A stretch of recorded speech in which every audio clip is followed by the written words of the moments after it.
한때 100조 달러 지폐를 사용했던 나라, 세계에서 인플레이션이 가장 극심한 나라, 그리고 독재자의 나라, 이런 오명들로 설명되는 국가가 있습니다. 바로 짐바브웨입니다. 실제 지난 2008년 2억 3,100만 %라는 믿을 수 없는 인플레이션 수치를 기록하면서 세계를 놀라게 하기도 했었죠. 당시 교사 월급이 29조, 달걀 하나의 가격이 500억 짐바브웨 달러였다고 하죠. 이처럼 인플레이션이 극단적으로 심각해지자 당국은 자국 통화를 폐지하고 미국 달러나 남아프리카 공화국 랜드와 같은 외국 화폐에 의존하기도 했습니다. 이후 10년이 지난 2019년 짐바브웨는 다시 자국 달러를 도입해서 이를 되살리기 위해서 갖가지 노력을 기울였었죠. 하지만 여전히 폭등하는 인플레이션과 경제 위기를 극복하지 못하고 있는데요. 세계은행에 따르면 2022년 기준 짐바브웨의 명목 GDP는 세계 105위를 기록했고요. 1인당 GDP는 1,600달러로 전 세계 하위 수준이죠. 잇따른 화폐가치 급락이 계속되는 가운데 짐바브웨가 지난 4월 금본위제를 기반으로 하는 새로운 통화 짐바브웨 골드를 출시했습니다. 이런 상황에 대해 BBC는 시민들이 그간 통용하던 미국 달러를 계속 선호할 가능성이 크기 때문에 짐바브웨 골드 효용성에 대한 의문을 제기했는데요.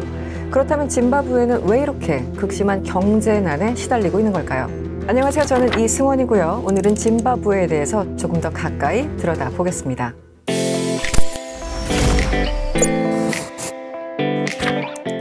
짐바브웨는 남아프리카 내륙국으로 세계 3대 폭포로 꼽히는 빅토리아 폭포와 같은 수려한 자연 경관을 볼 수 있는 나라입니다. 또 광활하고 비옥한 토지를 보유해서 한때는 아프리카의 빵 바구니로 불리기도 했었죠.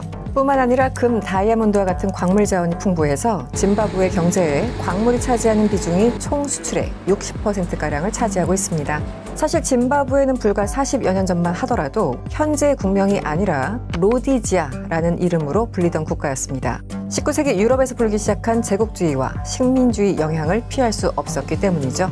과거 영국은 아시아 무역을 위해서 설립했던 동인도 회사처럼 아프리카에서 다이아몬드와 같은 광물을 채굴하기 위해서 남아프리카 회사를 설립했습니다. 이 중심에는 아프리카 중남부 지역의 식민지화와 경제적 착취에 앞장섰던 대표적인 제국주의자 세실 로즈가 있었습니다. 세계 최대 다이아몬드 회사 드비어스의 창립자이기도 하죠.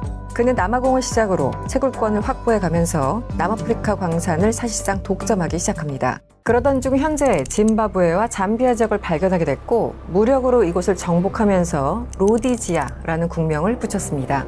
자신의 이름인 로즈에서 따와 로즈의 땅이라는 뜻이었죠. 이후 이들은 이곳을 영국의 식민지로 삼고 남로디지아, 북로디지아로 나눠서 광물을 채굴해 부를 축적해 갔습니다. 그러던 1945년 2차 세계대전이 끝나자 독립의 바람이 불기 시작했고 이 바람은 1960년대 아프리카에 닿게 됩니다. 그리고 1964년 북로디지아의 흑인들은 잠비아라는 이름으로 독립하게 되죠. 하지만 남로디지아에는 이 바람이 닿지 못했습니다. 영국계 농장주의자 총리였던 이언 스미스가 1965년 종주국 영국에 일방적으로 로디지아 독립을 선언했기 때문입니다. 한마디로 남로디지아를 흑인들의 국가로 인정하려던 영국에 반대하면서 소수 백인의 정권이 계속해서 지배하겠다는 뜻이었죠. 당시 로디지아는 전체 인구의 7%도 되지 않던 백인에게 막대한 부와 권력이 집중돼 있었고 그 가운데 토지가 가장 불공평하게 분배돼 있었는데요. 면적상으로는 큰 차이가 없었지만 로디지아 전체 농업 생산량의 약 90%가 백인들 땅에서 생산될 정도로 토지의 질 차이가 컸습니다. 이언 스미스를 비롯한 백인들은 이를 빼앗기지 않기 위해 흑인 정부 수립을 강력히 반대한 겁니다. 이에 대해 국제사회는 물론 종주국인 영국 또한 이를 인정하지 않았고 경제 제재를 하는 등 압력을 가했습니다. 그럼에도 1970년 이언 스미스 정권은 영연방과의 관계를 단절하고 로디지아 공화국을 공식 선포했습니다. 이런 상황에 토착된 흑인들은 당연하게도 거세게 반발했고요. 이는 곧 치열한 독립전쟁으로 이어졌습니다. 이때 짐바브웨 역사에서 빠질 수 없는 인물이 등장합니다. 바로 로버트 무가베였죠. 짐바브웨에서 태어난 무가베는 잠비아, 가나 등 아프리카 여러 국가에서 교사로 지내던 인물이었습니다. 남다른 학구열로 역사, 영어 학사 학위를 받았던 지식인이었죠. 1960년 고향으로 돌아온 무가베는 여전히 백인 지배층에 핍박받고 있는 자국의 현실을 마주한 이후에 정치에 뛰어들면서 독립투사가 되는데요. 1964년에는 스미스 정권에 의해 10년형을 선고받고 수감되기도 했죠. 1974년 무가베는 출소 이후에 독립을 위해 흑인 세력들을 규합하면서 무장투쟁 노선을 선택합니다. 정부군 역시 이에 맞서서 게릴라군을 잔혹하게 진압했었죠.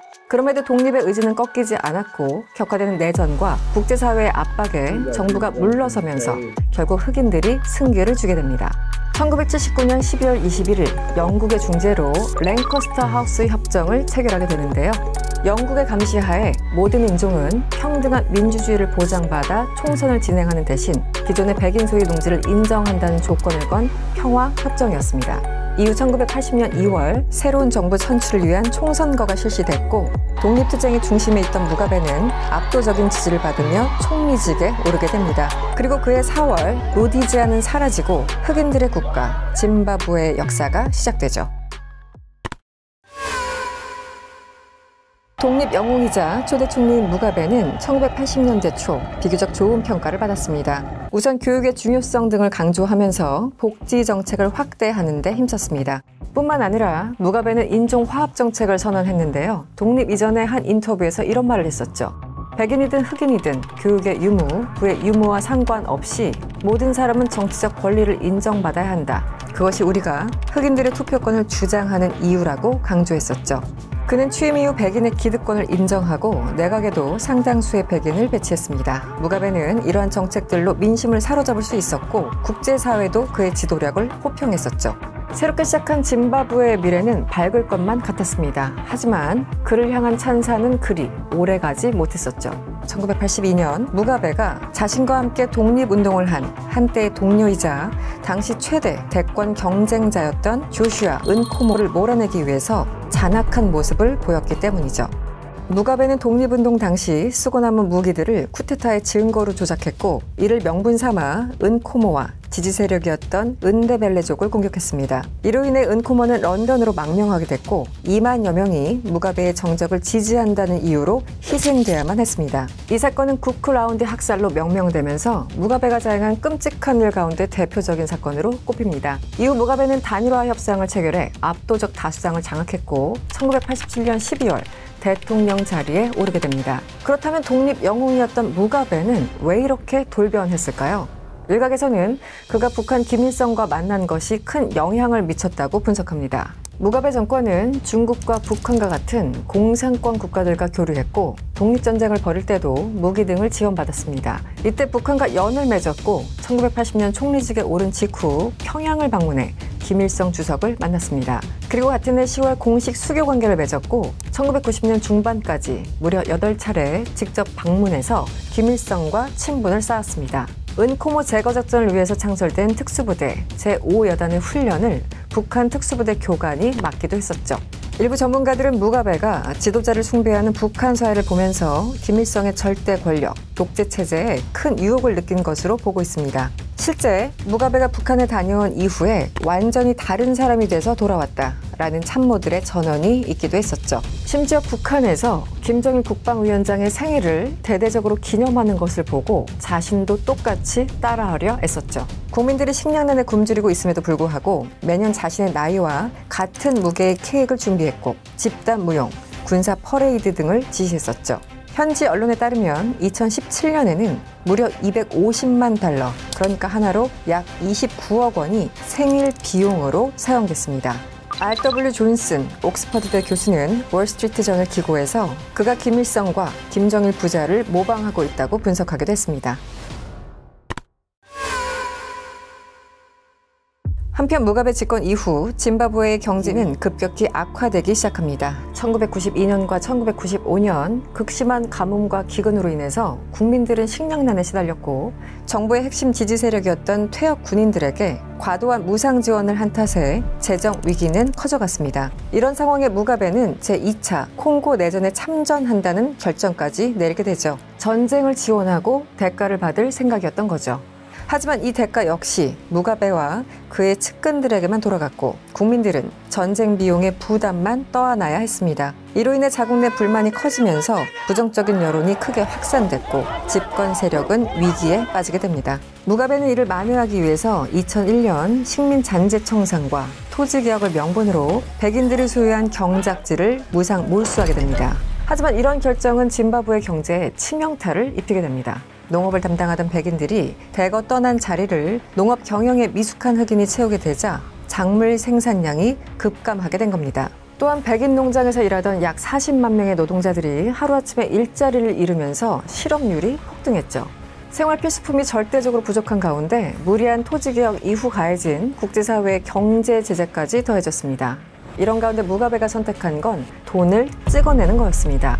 이미 악수를 둔 상황에서 또 한 번의 악수를 두게 된 거죠. 무분별한 발권력 동원은 당연하게도 급격한 물가 상승을 촉발시켰고 100조 달러라는 기상천외한 화폐까지 만들었습니다. 흥미로운 건 이런 사실이 국제사회에 알려지면서 화제가 됐고요. 100조 지폐가 일종의 기념품이 되면서 현재는 약 20만 원에 거래되고 있다고 하죠. 결국 화폐 가치가 휴지 조각보다도 못하게 되면서 초인플레이션이 정점에 달한 2008년에는 물가가 하루에만 2배씩 뛰기도 했습니다. 심지어 11월에는 한 달 동안 800억%가 오르기도 했죠.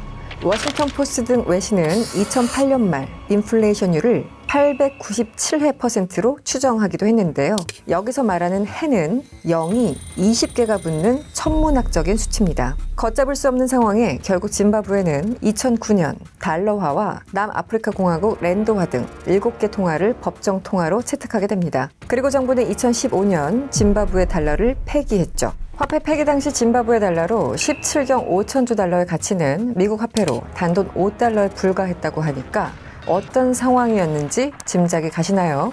하지만 이 상황에도 무가베 정권은 철권 통치를 이어갔습니다. 국가 안보를 핑계로 민간인 테러, 폭력 행위를 자행했고 2008년 대선에서는 유력한 야당 후보였던 모관 창기라이를 탄압했습니다. 그리고 또다시 재집권에 성공하죠.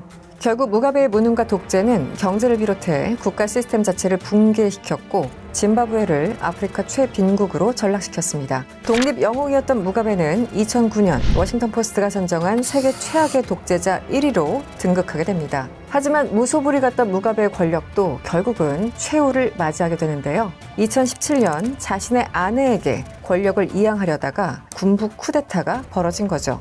마침내 무가베는 축출되고 37년이라는 기나긴 철권 통치의 시대가 막을 내렸습니다. 당시 시민들은 일제히 거리로 쏟아져 나와 무가베의 축출 소식을 기뻐했었죠. 하지만 권선징악은 이루어지지 않았습니다. 무가베는 사임 이후에도 막대한 연금과 경호 등을 받았고 끝까지 호화스러운 생활을 하다가 싱가포르 병원에서 세상을 떠났기 때문이죠. 당시 그의 나이는 95세. 짐바브웨 평균 수명인 43.5세의 2배 이상이었습니다.